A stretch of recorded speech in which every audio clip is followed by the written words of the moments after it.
Hello and welcome to another segment of Western Wisconsin Journal. I'm Jamie Johnson, the government and political correspondent. Today I have two guests from the Village of North Hudson. I have Tim Zais and Stan Wekkin, both of whom I've known for 30 years when I came to the Hudson area and lived in North Hudson for 10 years. And they're here to give us a North Hudson update. Welcome to the show, gentlemen. Good afternoon, Jamie. Thank you, Jamie. And yeah, Tim, I remember playing basketball with you at the Y when it opened 25 years ago. Yes. We didn't keep that up for 25 years, though. No, I wish we would have, but yes, it was fun. Yeah, it was probably wise. All right. So, you know, we've got stuff going on in Hudson. We had the Hudson mayor on talking about different events and developments going on. So you guys feel free to tag team, but maybe we kick it off with this Strive to Survive initiative. And I believe you have a PowerPoint you could do a screen share on. That's correct, Jamie. I want to share this out here right away and Okay. let me know when you see it. And I'll get this thing to a presenting mode here and we'll start. So this started back in December. My plan to start a program to help with the construction of Highway 35. Okay, now let's, for those folks who aren't familiar with our area, because this show is broadcast not just in St. Croix County, but in other counties as well. But North Hudson is located just immediately to the north of the city of Hudson and separated by Lake Malilu. But they share a very major thoroughfare, which is State Highway 35 that goes through Main Street in both municipalities. Is that correct? That's correct, Jamie. And as we know here locally, that it's going to be under construction starting in the spring of this year of 2021.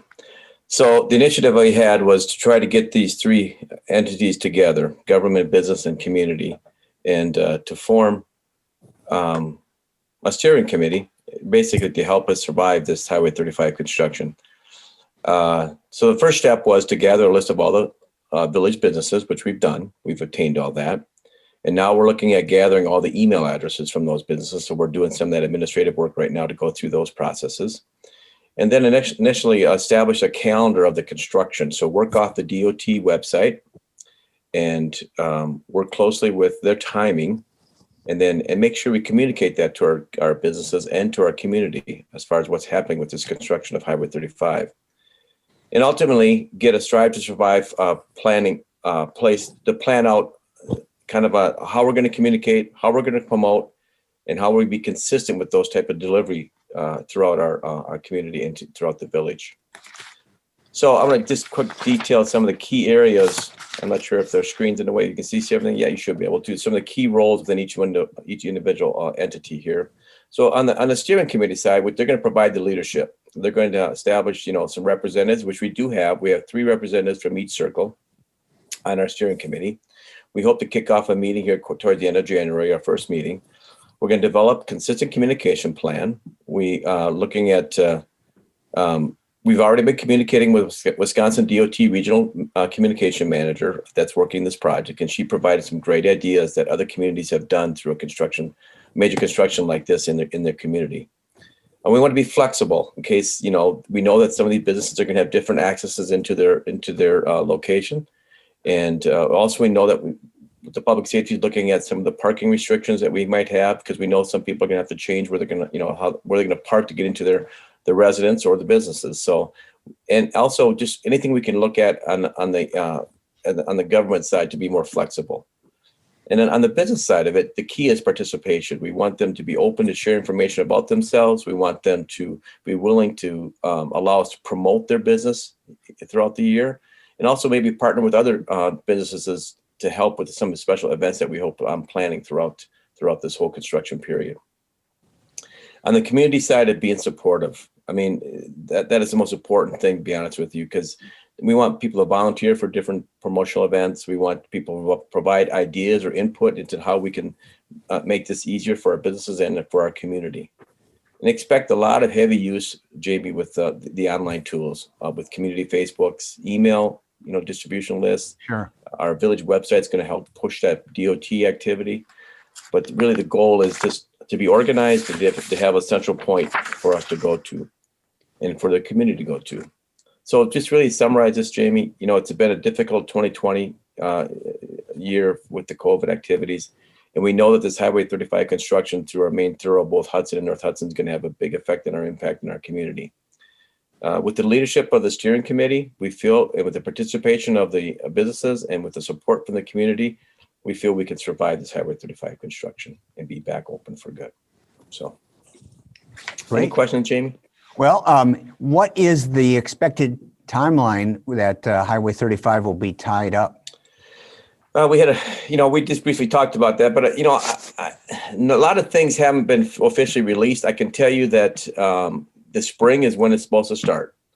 Now that month of, as far as when defined spring is, we're not quite sure yet, but we know it's going to start in spring, and we know it's going to go all the way into the fall based on the communication we've gotten from DOT.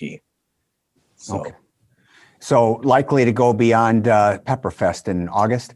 I'm anticipating it's making some changes on that activity as far as the parade route and everything, but we still plan on, at this point in time, based on, all of health concerns and everything, that we still plan on having Pepperfest this year. Yes. Okay. So well, that's a hopeful answer, and I appreciate that. But yeah, the minute that you can nail down the state DOT to a specific date, let me know, because that's kind of like nailing down Jell-O. But hopefully we get it started relatively close to what the anticipated date. But of course, we're talking potentially at least a couple months then, 3 Correct. months, and you feel confident that you can get this plan in place before then. We do, and I think the key is just making sure I can get all the information from the business lines, that communication tool, like their email address.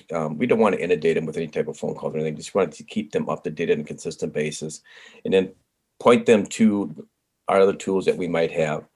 The planning on the backside from the steering committee is just getting different events set up to help us, get through this and help our businesses. There's some businesses that I found out that, after doing the research, that I was not even aware that they were here in North Hudson, Jamie. So, I mean, that type of information I want to start circulating throughout the community, and also, just work together with them and see if they have ideas. Well, if anything that comes out of this, there might be some downturn in activity with restricted access, but yet if we can get better knowledge of the local businesses in town, that's a good thing to come out of this. I agree. All right. So next up, thank you for that. And by the way, before I leave that, is there a website or anything that you already know the address for that folks might be able to start looking for?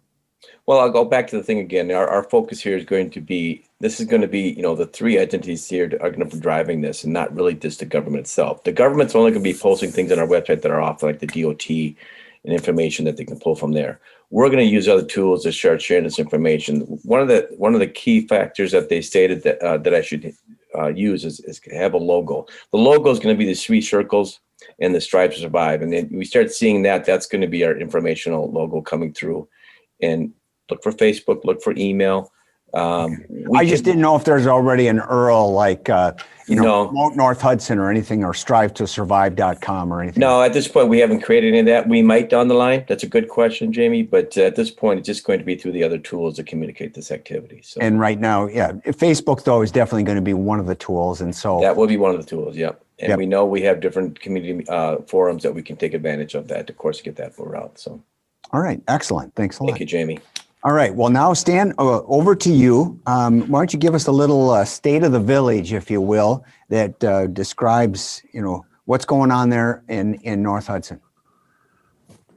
Okay. Well, as Tim has said, and everybody knows, 2020 was an extremely challenging year. We had a lot of different changes, and through business practices, through mandates or ordinances or whatever from the state, and and we've come through those. Our thanks to our governor across the river. I mean, our restaurants and bar business has been booming. They've done very well, but they're getting tired because there's been a lot of activity there. Let's see, we had a pretty good year as far as tax wise, as most people in the village will see that there was the village had a reduction in our taxes for for North Hudson, but they'll probably saw an increase from school and stuff. But no, that we had a good year for that. We made some good purchases on equipment so that we're better able to handle these our snow events and do a lot of the work that we for over the years have been contracting out.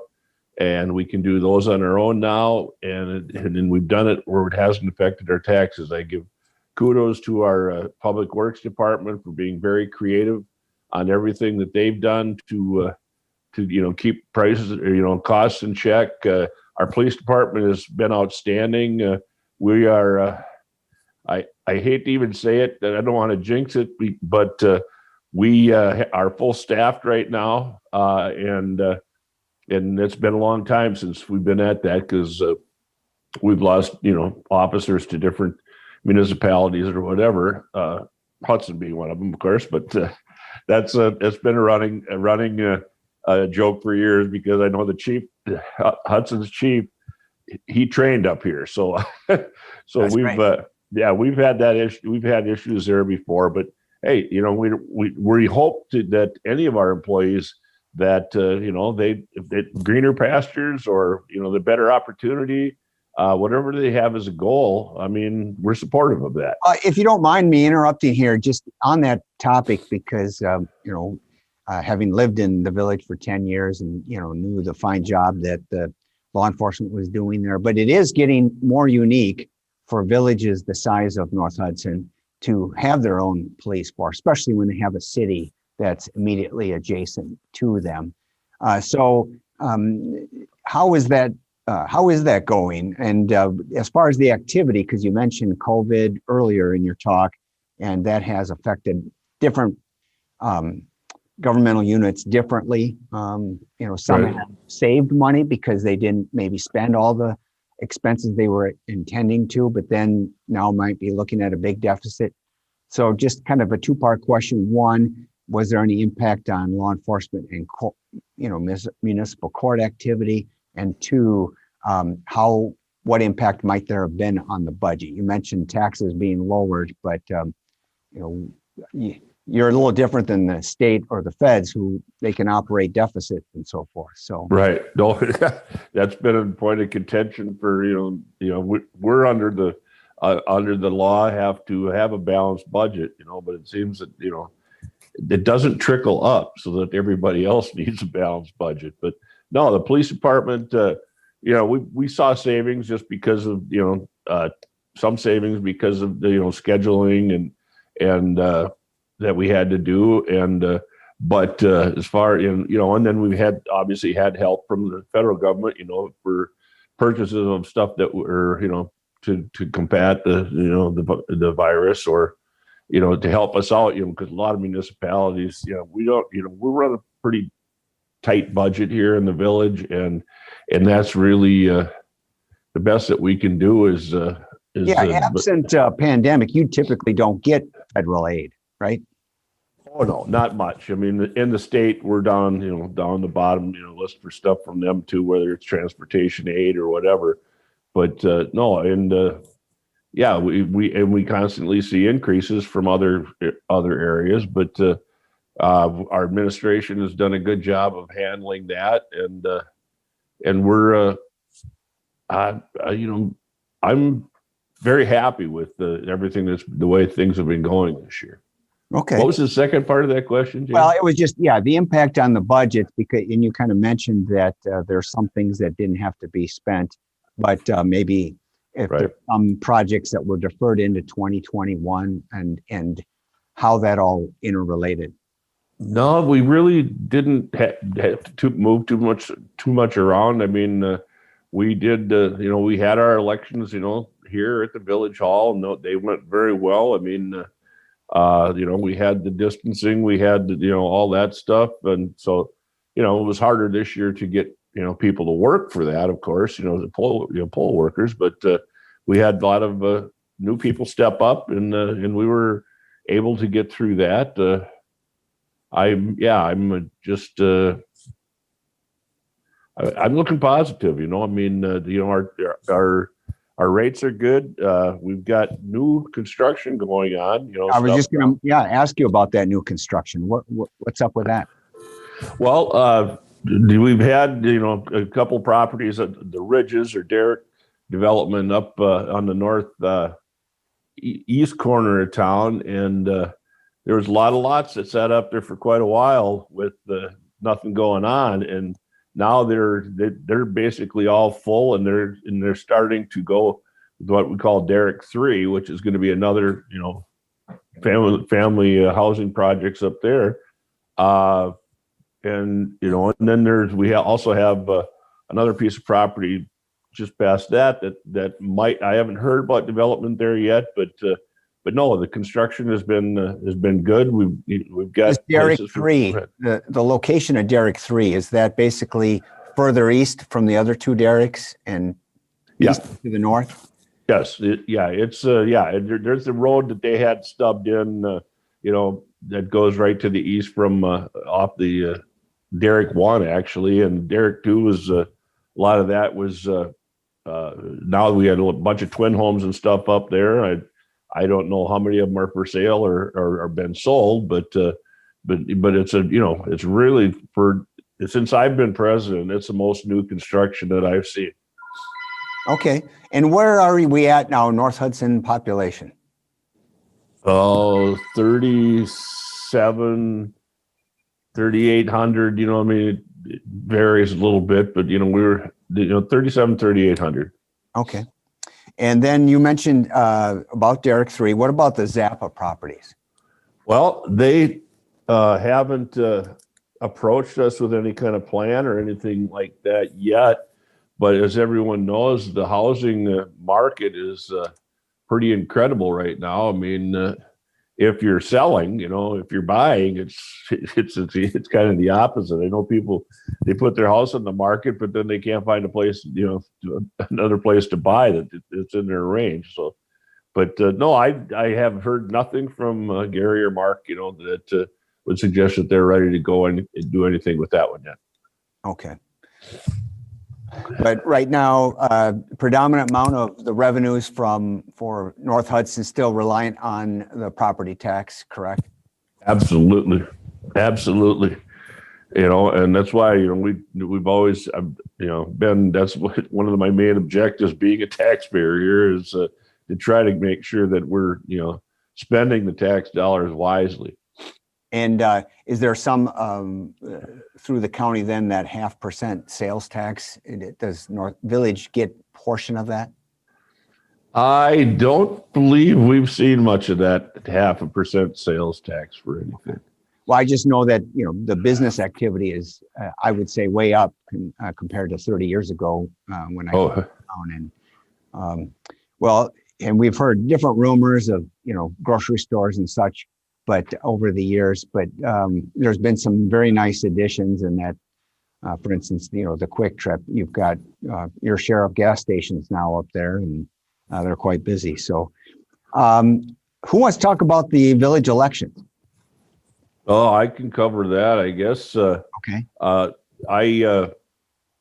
My term is up this year, and I have filed papers to run again as president, and no one else wanted this job. I can understand why, but right now, and then we've got 3 trustees. We switch every year. There's 3 trustees up for a 2-year term, and this year we have 2 incumbent trustees that chose not to run, and we have we have one that's Kirk Nelson, who's done a fantastic job on the board. He's running, and then we've got 5 new candidates running this year.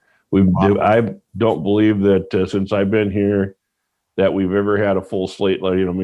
Usually it's 3 running for 3, or 2 running for 3, and then I got to find. I remember that year, yes, where you beat the bushes for somebody to step up. So it's that's been a challenge. But I don't know. I think people are starting to understand that you can holler and scream about the electeds at the federal and state level, but people are figuring out that at the local level, that's where you can make the most difference and have your voice heard, you know? So the two incumbents that are not running for another term, are they long-term incumbents? And who are they that we want to thank for their service? well, Kathy Leaf, she's been on the board for a number of terms. I don't remember how many. And she was president, or last year she was elected to the county, as our representative to the county board. So their meetings and our meetings are on, you know, conflict. And so she's decided, you know, clear a little bit of her schedules and stuff so that she can focus more on the county. And Lori Head was also, she's a school teacher in the system. And she, I don't know if she was here one term or two terms, but yeah, but just with, you know, with the craziness of the disease, that's, you know, it's got everybody kind of, you know, looking at different things and where you want to be. So, And yeah. remind me again, you do have a committee structure up there so that each trustee serves on at least one committee? Every trustee serves on two committees of the appointed committees that we have. They're willing, and there's some of them set on a couple other ones, but those aren't included. You know, we have a public works committee. It's 3 members. We have a public safety, that's 3 members, and welfare committee, there's 3 members. So, and we mix them up through that. Okay. And so you said your service as president, that's separately elected, and that's every other year then, correct? Every 2 years. And how many terms have you been in then? I think this will be my 5th. Okay. Very good. So thanks for giving us the update on the elections. And maybe this one goes back to Tim then. Looks like you've got an event coming up in North Hudson that relates to that white stuff we have on the ground right now. Is that right? Yeah, Stan, I'm going to have you kind of lead it. I think I passed it over Yeah. to Stan so he can kind of give you an update on that. But thank you, Jamie. Yes, go ahead, Stan. Yeah, well, all right. On January 30th, from noon until 2 o'clock, we're having the first, hope to be annual, North Hudson Winterfest.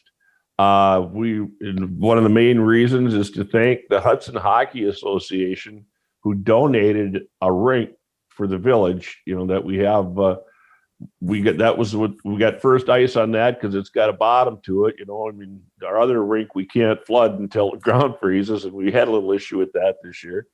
But no, we're very thankful to the Hudson Hockey Association. I know of comments from our staff it's been well used. I mean, people have absolutely loved it. You know, so we've got both of our rinks open at the Village Hall, and part of the festivities, it's going to be just an outdoor fun event. They're going to have hot dogs and popcorn and hot cocoa, you know, so then that's going to be free, you know, until supplies run out, or, you know, if there's maybe you know, we're going to try to collect, you know, food, you know, cans of, you know, food for the food shelves. So anybody coming to the event, please, if you've got some extra canned goods or packaged goods that you want to, you know, donate to the food shelf, please bring them along. Let's see, we could have ice skate, you know, we hope everybody would bring skates if they've got them. And there's also, if you've got, you know, as the children grow and they grow out of skates, like, you know, it seems like every couple of weeks or something, you know, we ask anybody that if they want to donate them to just mark a size on them, and hopefully that we'll get some sharing in, because I know I was talking to a friend that plays hockey that, and the money he was telling me that costs is like, it's like, oh, I don't know how people do it. Yeah, but hockey is not a cheap sport, no doubt. Oh, So what my is the goodness. date for this Snowfest? January 30th, a week from Saturday, Okay. and from noon until 2. All right. Well, we'll make sure Let's that we see. get this up and running, because these segments get replayed, so that hopefully we can get this on before January 30th. And that would be the week before then, the hot air fair. So it's not the same week of. Right. Got it. Yeah, I'm not sure. I wasn't sure about hot air fair this year. I haven't seen much about it, but yeah, I mean, with the, you know, with people not going out and associating with others and stuff, I didn't know if they were going to have it. I know a lot of events were canceled over the year, so So we're, we'll be, and we want to thank our North Hudson Watch Group. They're one of the drivers of this too. So we've got a new, there's some new lifeblood in the village. Excellent. Good to hear. Now, really missed, my Pepperfest this last year. And I know because of the circumstances and everything, but Right. there's certainly hope and intent to be able to restart it this year. Still that third weekend in August then? That's usually the weekend. And I know they're trying to figure out a place where they could possibly have a parade. Obviously it won't be able to go down Highway 35, but and we need to keep like 4th Street is usually our detour route, and which it will be throughout most of the will be through the construction. So it should be. That's always the third week in August. Well, I know, and you mentioned the parade, and it is one of the longer, bigger parades that any community has. Probably even longer than the Hudson Booster Parade that's in July, but it's also a favorite of all the royalties that come over from the metro and throughout western and northern Wisconsin. People come a long ways for that parade. So hopefully. Oh, that's a huge, the Pepper Festival is very, very well received. I know our businesses do well, and the communities. I mean, people, that have moved out of the area come back home, for the Pepperfest and stuff, because they know I know a lot of classes have their reunions over the Pepper Festival weekend because they know a lot of the people will be back from all points around the country. Well, yep. It's always good music, good fun, good entertainment with the eating contest and everything. So you can never, Great food. Never promote. I haven't found anybody that doesn't like Pepperfest. So my question is relating to that building that was purchased, that was just on the other side of what used to be the snow fence that separated. Right. And there was talk about further development. I just, not having been there last August, I don't know what's the latest on that. Yeah, I can comment on that. Thank you, Stan. Yeah, Jamie. So, our intentions are, of course, to still build a community center on that location. Of course, we had to take some funds out to purchase that building, but we've been working slowly and paying those off. We're close to 50% of it paid off within just a year and a half now, so we're doing That's quite amazing. well.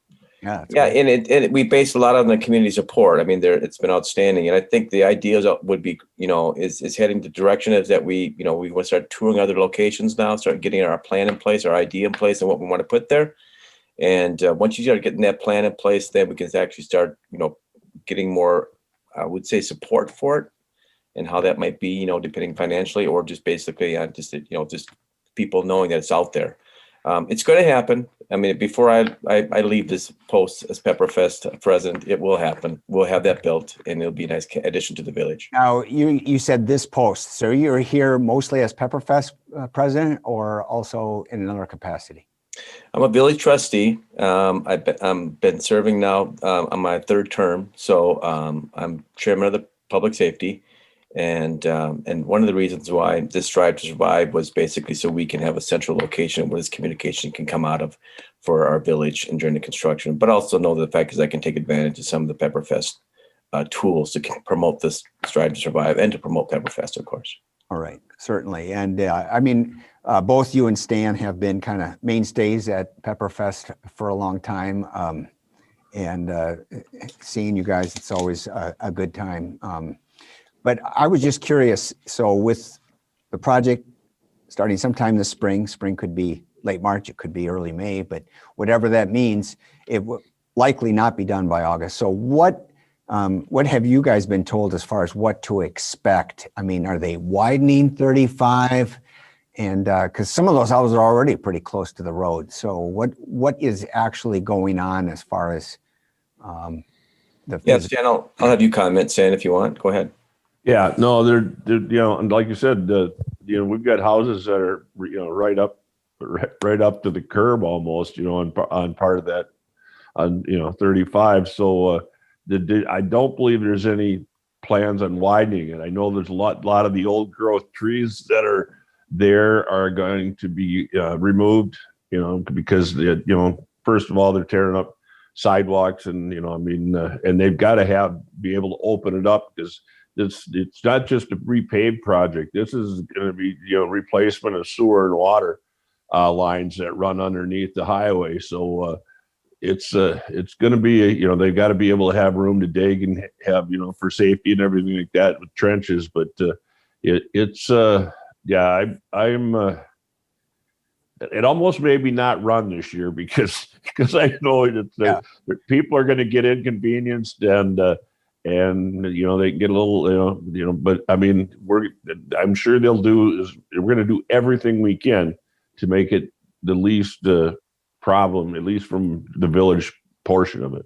Right. Well, folks that drive through Hudson know what it was like when Vine Street was tore up. One advantage North Hudson has, it's not quite as old as the city of Hudson. I don't know if you've got any wooden pipes like they had in Hudson, but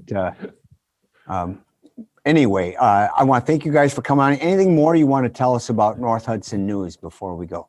Well, one thing, Jamie, I'd like to just make sure that people in the village are aware of is that I think Hudson just did a reevaluation of their property assessments and stuff, I think last year. And I know a lot of people got bumped, because obviously the price of the house goes up, so the tax burden is higher, but usually that can help drop the mill rate. The state demands that if you've gone 3 years at, I don't know, 80, and you get down around 80% of the value that we have to do a reevaluation. So a lot of the early work and stuff will be going on with that. And I just want people to know this should not affect taxes because they won't complete this until probably close to 2022. So or sometime in 2022. So it shouldn't affect taxes until maybe 23. But it's just something. I mean, people say, "Well, why do we have to do this? We just did one." Well, we haven't done one for a while, and it's just the state tells us, and so we've got to do that.